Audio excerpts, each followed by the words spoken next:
Dewan Perwakilan Daerah Republik Indonesia atau biasa disingkat DPD RI adalah salah satu lembaga legislatif di Indonesia yang mewakili kepentingan daerah-daerah dan provinsi di Indonesia. Lembaga ini berperan dalam sistem ketatanegaraan Indonesia dan bertugas untuk mengadvokasi dan mengakomodasi kepentingan daerah dalam proses legislatif. Dalam sistem politik Indonesia, DPD RI memiliki peran yang berbeda dari DPR, Dewan Perwakilan Rakyat, yang merupakan lembaga legislatif lainnya. Anggota DPD RI dipilih dari masing-masing provinsi di Indonesia, sehingga mereka memiliki fokus yang lebih kuat pada isu-isu regional dan provinsi. Salah satu fungsi utama DPD RI adalah memastikan bahwa suara dan kepentingan daerah-daerah diwakili dan diperhitungkan dalam proses pengambilan keputusan nasional. Sesuai dengan konstitusi, pasal 22D Undang-Undang Dasar 1945, DPD RI memiliki fungsi sebagai berikut. Ke-1, fungsi legislasi, yaitu mengajukan rancangan undang-undang kepada DPR dan ikut membahas rancangan undang-undang. Kedua, fungsi pertimbangan, yaitu memberikan pertimbangan terhadap rancangan undang-undang APBN, pajak, pendidikan, dan agama. DPD juga memberikan pertimbangan dalam pemilihan anggota BPK. Ketiga, fungsi pengawasan, yaitu dapat melakukan pengawasan atas pelaksanaan undang-undang dan menyampaikan hasil pengawasannya kepada DPR sebagai bahan pertimbangan untuk ditindaklanjuti. Selain itu, DPD RI menerima hasil pemeriksaan keuangan negara yang dilakukan BPK dan melakukan evaluasi dan pemantauan peraturan daerah atau Perda dan rancangan peraturan daerah atau Raperda.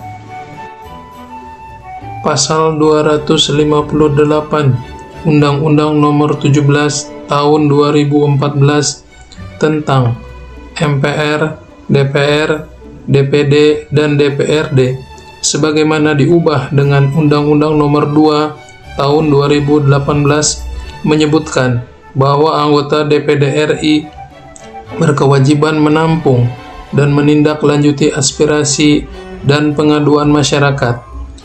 Keberadaan kantor DPD RI di ibu kota provinsi memegang peranan penting dalam pelaksanaan tugas anggota DPD di daerah. Dalam struktur organisasi dan tata kerja kantor DPD RI di ibu kota provinsi Sumatera Selatan, kepala kantor dibantu oleh 2 orang pejabat pengawas setingkat eselon 4, yaitu Kepala Subbagian Protokol, Komunikasi Publik, Data dan Informasi, dan Kepala Subbagian Perencanaan dan Keuangan. Perubahan merupakan salah satu upaya untuk meningkatkan pelayanan dari yang konvensional menjadi pelayanan yang lebih sistematis dan didukung oleh kemajuan teknologi informasi dalam rangka optimalisasi kinerja Subbagian Perencanaan dan Keuangan Kantor DPD RI Provinsi Sumatera Selatan. Beberapa isu strategis permasalahan pelayanan pada Subbagian Perencanaan dan Keuangan Kantor DPD RI Provinsi Sumatera Selatan yaitu: ke-1, belum tersedianya sarana digital penyampaian usulan rencana kegiatan pada kantor DPD RI Provinsi Sumatera Selatan. Kedua, belum tersedianya sarana digital penyampaian usulan rencana anggaran pada kantor DPD RI Provinsi Sumatera Selatan. Ketiga, verifikasi dokumen keuangan masih bersifat konvensional, mengandalkan berkas fisik yang disimpan dalam lemari arsip yang belum terdigitalisasi.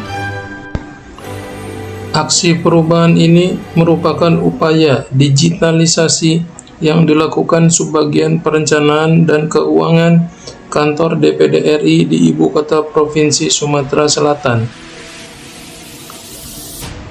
Sesuai uraian tugas Kepala Subbagian Perencanaan dan Keuangan yang kelima, yaitu melakukan penyiapan bahan untuk membuat usulan kegiatan, rencana kerja, dan rencana anggaran kantor DPD RI di ibu kota provinsi, dan melakukan dukungan pengelolaan dokumen dan verifikasi keuangan kantor DPD RI di ibu kota provinsi.